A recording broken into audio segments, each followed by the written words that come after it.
स्वागत है आप सभी छात्रों का आपके अपने इस चैनल स्टडी विद टाइगर पे। तो जैसा कि आपको पता है कि आज सिंधु घाटी सभ्यता का पतन किस प्रकार से हुआ था, इसके बाद आगे की जो परवर्ती सभ्यता है उसको सिंधु घाटी सभ्यता की कौन कौन सी देन थी, या सिंधु घाटी सभ्यता ने परवर्ती सभ्यता के विकास में कौन कौन सा योगदान दिया, आज उसको हम पढ़ाएंगे। इसके बाद हमारा ये चैप्टर सिंधु घाटी सभ्यता खत्म हो जाएगा। उसके आगे हम सिंधु घाटी सभ्यता से संबंधित महत्वपूर्ण प्रश्नों की श्रृंखला आपको कराएंगे।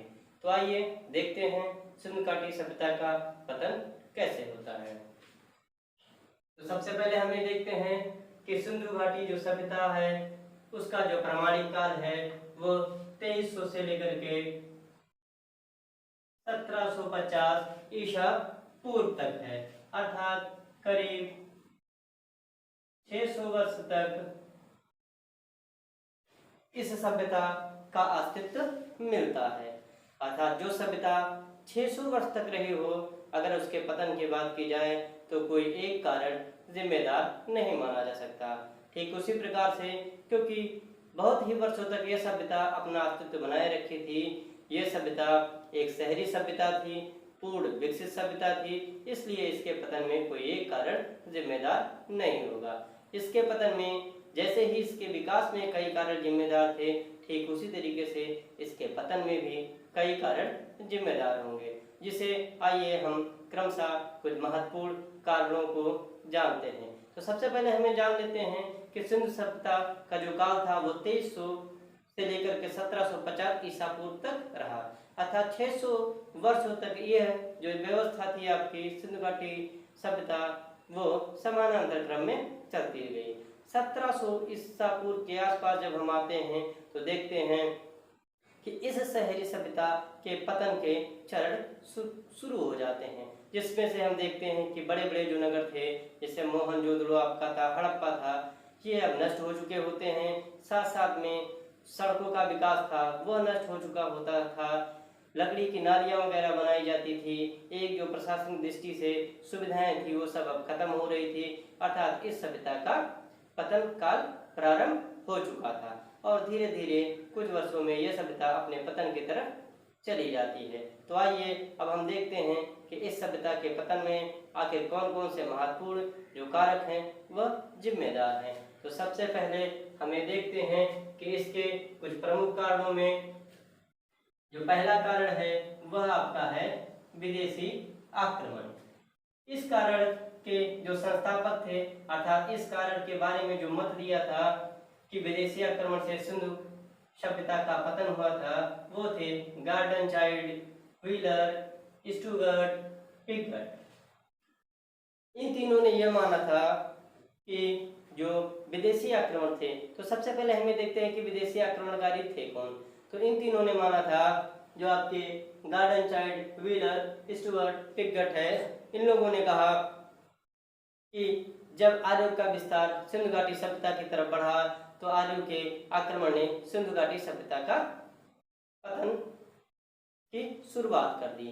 तो उन्होंने अपने तर्क दिए कि जब आर्य आक्रमण हुए तो आर्यों के जो प्रमुख देवता थे वो इंद्र थे।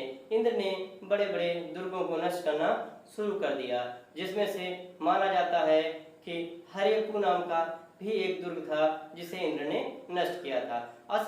इस हरियप्पू नगर की जो संज्ञा दी जाती है, इसी हड़प्पा से उसकी समानता आपके स्टुअर्ट पिगट महोदय बताते हैं कि जो हरियप्पू नगर जिसको इंद्र ने ध्वस्त किया था, जो कि ऋग्वैदिक कालीन या आर्य के जो प्रमुख देवता थे, उन्होंने इस नगर को नष्ट किया था। इसलिए माना जाता है कि विदेशी आक्रमणकारियों ने इसको नष्ट कर दिया था, आपके मोहनजोदड़ो और हड़प्पा की सभ्यता को। उसमें उन्होंने कुछ और कारण दिया है। उन्होंने बताया है कि ढेर सारी संख्या में हथियार पाए गए हैं, कुछ हेलमेट जैसे कुछ कवच पाए गए हैं, साथ साथ में 32 या 38 नरकंकाल पाए गए हैं। तो उन्होंने माना है कि शायद आर्यों ने सिंधु घाटी की तरफ अपने प्रसारवादी महत्वाकांक्षा से प्रेरित होकर इस पर आक्रमण किया हो और यहाँ के लोगों को मार दिया हो। इस तरीके से विदेशी आक्रमणकारी द्वारा जो आर्य थे इस सिंधु घाटी सभ्यता के पतन का प्रमुख कारण गार्डन चाइल्ड, व्हीलर और स्टुअर्ट पिकफोर्ड मानते हैं। लेकिन कुछ विद्वान इस तथ्य को सिरे से निखारते हैं, क्योंकि उनका मानना है कि अगर विदेशी आक्रमण के कारण सिंधु घाटी सभ्यता का पतन हुआ होता तो केवल 38 नरकंकाल, कुछ अस्त्र शस्त्र ना पाए जाते, इनकी संख्या बहुत ही ज्यादा होती। तो इस कारण को बहुत ही प्रमुख कारण नहीं माना जा सकता। दूसरा जो आपका कारण है बाढ़ का प्रकोप। तो जैसा कि देखते हैं कि नदियों को सभ्यता का पालना कहा जाता है, अर्थात कोई भी सभ्यता अगर विकसित होती है तो सबसे पहले वो नदी तटीय किनारे पर विकसित होती है, क्योंकि सिंधु घाटी सभ्यता का नाम ही सिंधु नदी के तट पर विकसित सभ्यता के कारण इसका नाम सिंधु घाटी सभ्यता पड़ा था। तो कहा जाता है कि जब नदियों के बाढ़ की वजह से यहाँ की अर्थव्यवस्था चौपट हो जाती है, मानो जनहानि इतनी ज्यादा हो जाती है कि लोग मजबूर हो जाते हैं दूसरे क्षेत्रों में पलायन करने से, इसलिए बाढ़ के कारण को एक कारण के रूप में जाना जाता है। दूसरा है जलधारा में परिवर्तन। कुछ विद्वानों का मानना है कि नदियों ने अपनी जलधारा में परिवर्तन कर लिया, अर्थात नदियां पहले किसी और क्रम में बह रही थीं, फिर नदियां दूसरे क्रम में बहने लगी, तो नदी जलधारा में परिवर्तन की वजह से वहां की अर्थव्यवस्था पर बहुत बुरा प्रभाव पड़ा। अर्थव्यवस्था के चौपट हो जाने से वहां के जो प्रशासनिक स्थिरता थी वह बहुत बढ़ गई और धीरे धीरे वो लोग वहां से स्थानांतरित कर गए। ऐसा इसलिए माना जाता है क्योंकि कहा जाता है कि आपका जो हड़प्पा था वो रावी नदी के बाएं तट पर स्थित था। बाद में देखा गया कि जो रावी नदी थी वह हड़प्पा से अब वर्तमान में 6 मील दूर आगे बह रही है, अर्थात पहले हड़प्पा रावी नदी के बाएं तट पर नजदीक में स्थित था, लेकिन वर्तमान में नदी की जो जलधारा है वह हड़प्पा से काफी दूर बह रही है, इसलिए जलधारा में परिवर्तन एक कारणों में से माना जाता है। तीसरा है महामारी का प्रकोप। कुछ विद्वान मानते हैं कि प्लेग हुआ, चेचक हुआ, ऐसी महामारियां आई होंगी जिसकी वजह से मानव जन हानि इतनी ज्यादा हुई होगी कि लोग मजबूर कर गए होंगे वहां से पलायन करने के लिए। पांचवा कारण आप क्या है, भूमि की शुष्कता। भूमि की शुष्कता का मतलब यह है कि जैसा कि हमने आपको पहले लेक्चर में बताया होगा कि मकान जो थे वो पक्की ईंटों के बनाए जाने लगे थे, और पक्की पकाई ईंटें होने की वजह से ढेर सारे जंगलों को काटकर ईंटों को पकाना प्रारंभ कर दिया गया था। ढेर सारे जंगल कट जाने से तथा जानवर पालन की वजह से जो जानवर चराई पे जाते थे उसकी वजह से हरियाली भी नष्ट होने लगी थी, जंगल नष्ट होने लगे थे, इससे जलवायु परिवर्तन हुआ, आर्द्रता में कमी आई, वर्षा में कमी आई और शुष्कता बढ़ती गई, और वहाँ वो जो आपका क्षेत्र है वो धीरे धीरे रेगिस्तान में बदलने लगा। इसका उदाहरण एक मिलता है कालीबंगा, जो कि आपका राजस्थान में है, क्योंकि मानते हैं कि वहाँ शुष्कता इतनी ज्यादा हो गई थी कि कालीबंगा जैसे क्षेत्र को छोड़कर लोग पलायन कर गए थे, और यह सिद्धांत आपका गुरदीप सिंह ने दिया है। छठा जो आपका कारण है वह है प्रशासनिक शिथिलता। प्रशासनिक शिथिलता में हम ये देखते हैं कि आपके सिंधु घाटी सभ्यता के लोगों ने क्या किया कि जो नई नई तकनीकें थी उनका प्रयोग बंद कर दिया गया, बड़े बड़े नगरों का बनाया जाना बंद हो गया, सड़कें नालियां ये सब बंद हो गई, उद्योग धंधे धीरे धीरे बंद होने लगे।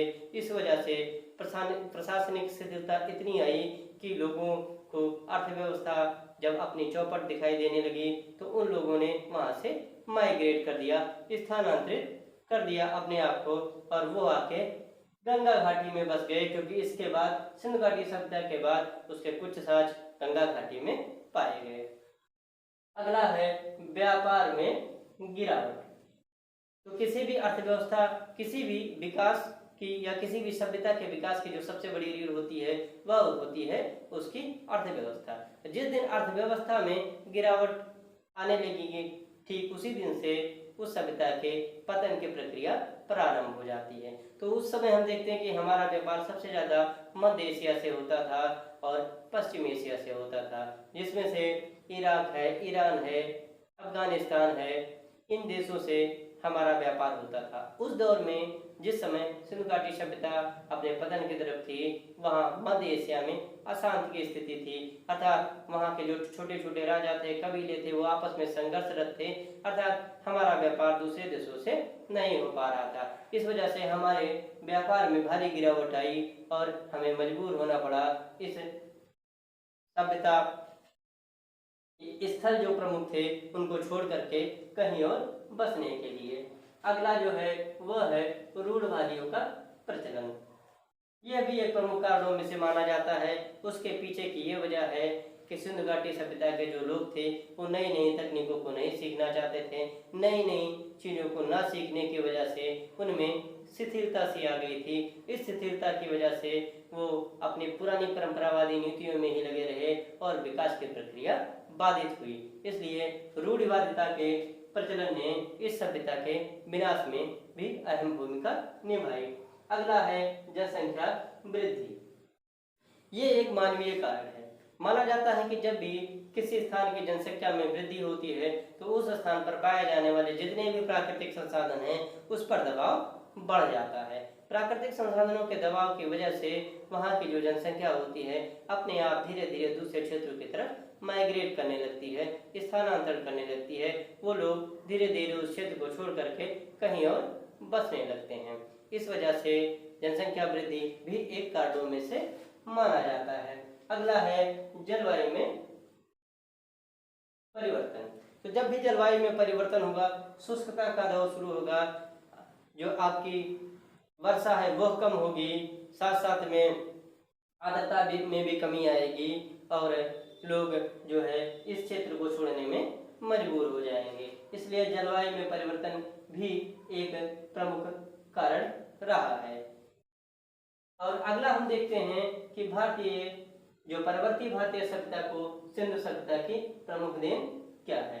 तो हम देखते हैं कि 1700 ईसा पूर्व या 1750 ईसा पूर्व में जब इस सभ्यता का पतन होता है तो उसके बाद जो नई सभ्यता हमारी प्रकाश में आती है वह हमारी सभ्यता होती है वैदिक सभ्यता। उसके बीच में करीब, चूंकि वैदिक सभ्यता की शुरुआत 1500 से लेकर के ईसा पूर्व से लेकर 600 ईसा पूर्व तक चलती है, अर्थात 1750 से लेकर के 1500 ईसा पूर्व के बीच का जो काल रहा है 150 वर्षों का काल, उस काल में कहीं ना कहीं सिंधु सभ्यता ही समानांतर व्यवस्था में चलती रही। तो जैसा कि हम जानते हैं कि सिंधु सभ्यता जो आपकी थी वो पूर्ण विकसित शहरी सभ्यता थी, लेकिन जैसे ही हम वैदिक सभ्यता पढ़ते हैं तो देखते हैं कि वैदिक सभ्यता आपकी ग्रामीण सभ्यता थी, अर्थात शहरी सभ्यता ग्रामीण सभ्यता में बहुत बड़ा अंतर था। इसलिए सभ्यता के रूप में तो सिंधु सभ्यता ने अपने परवर्ती आगे की सभ्यता को तो कुछ नहीं दिया, लेकिन जो सबसे बड़ी देन है सिंधु घाटी सभ्यता को अपने परवर्ती सभ्यता को, उसमें से सबसे बड़ी देनों में है रहन सहन, खान पान का स्तर, वेशभूषा, रीति रिवाज, संस्कार और जिसमें सबसे प्रमुख है धार्मिक रीति रिवाज। जो सिंधु घाटी सभ्यता के धार्मिक रीति रिवाज थे कि लौकिक और पारलौकिक दोनों की पूजा करते थे, अर्थात वो प्रकृति की पूजा भी करते थे, जिस प्रकृति के साथ साथ पशुओं की भी पूजा करते थे। भगवान शिव की कई मूर्तियां पाई गई हैं, अर्थात वो भगवान शिव की भी पूजा करते थे। साथ साथ वहां से स्वास्तिक की पूजा के भी प्रमाण मिले हैं और इसके साथ हाथी पालने का भी प्रमाण मिला है, क्योंकि धार्मिक रूप से था। वंशावलियां बनाई जाने लगी थी। वेशभूषा, रहन सहन आदि में परिवर्तन जो हुआ था, वैदिक सभ्यता में जो चीजें ली गई थी वो सिंधु घाटी सभ्यता से ली गई थी। इसलिए सिंधु घाटी सभ्यता ने वैदिक सभ्यता को जो सबसे बड़ी अपनी पहचान दी है वो धार्मिक रीति रिवाज के रूप में ही दी है। अब हम आगे देखते हैं कि सिंधु सभ्यता के पतन से संबंधित कौन कौन से क्वेश्चन अति महत्वपूर्ण हैं। तो सबसे पहले ये आता है कि सिंधु घाटी जो सभ्यता है उसके पतन के कारणों के बारे में कौन कौन से लोगों ने क्या क्या मत दिए हैं, इसके बारे में एक क्वेश्चन आपका जरूर आता है, जिसमें से कुछ क्वेश्चन आपके मैचिंग के होते हैं। जैसे नदी की शुष्कता जो प्रमुख कारण बताया है पतन का, उसमें सूद और अग्रवाल महोदय ने बताया है कि सिंधु घाटी सभ्यता के पतन का कारण नदी की शुष्कता थी। जलवायु परिवर्तन R.I. और A.N. घोष ने बताया है। प्राकृतिक आपदा K.U.R. कैनेडी ने बताया है। भूकंप को रेइक्स महोदय ने बताया है। पारिस्थितिकीय संतुलन फिर सर्विस ने बताया है। अस्थायी नदी तंत्र लैम्ब्रिक महोदय ने बताया है। अर्थात सिंधु घाटी सभ्यता का जो पतन है उसके कारण को कुछ विद्वान हैं उनके कौन कौन से मत हैं या किस विद्वान ने कौन सा मत दिया है, इस पर एक क्वेश्चन आता है। तो आइए इसको हम एक बार रिवाइज करते हैं कि नदी की शुष्कता पतन का कारण में किसकी जो संस्थापक हैं वो सूद और अग्रवाल हैं। जलवायु परिवर्तन एक कारण जो माना है वो R.L. स्टीन और A.N. घोष ने माना है। प्राकृतिक आपदा पतन का जो कारण माना है K.U.R. कैनेडी ने माना है। भूकंप को पतन का कारण जो माना है रेइक्स ने माना है। पारिस्थितिकीय संतुलन का कारण जो माना है वो फिर सर्विस ने माना है। अस्थायी नदी तंत्र का जो कारण माना है लैम्ब्रिक महोदय ने माना है। तो आज सिंधु घाटी सभ्यता का पतन और सिंधु घाटी सभ्यता को आगे अपने जो परिवर्ती की सभ्यता शुरू हुई है उसकी क्या देन थी, इसके बारे में तथा सिंधु घाटी सभ्यता के पतन के बारे में कौन कौन से विद्वानों के क्या क्या मत रहे वो सब हमने आज के लेक्चर में आपको अच्छी तरीके से पढ़ा दिया है। अब आज सिंधु घाटी सभ्यता जो हमारा तीसरा चैप्टर था खत्म होता है। कल से हम सिंधु घाटी सभ्यता पर महत्वपूर्ण प्रश्नों की श्रृंखला आपके सामने लेकर उपस्थित होंगे। तो आज के हमारे लेक्चर सिर्फ और सिर्फ इतनी ही। आप लोग मेहनत से इसको पढ़िए। All the best. जय हिंद, जय भारत।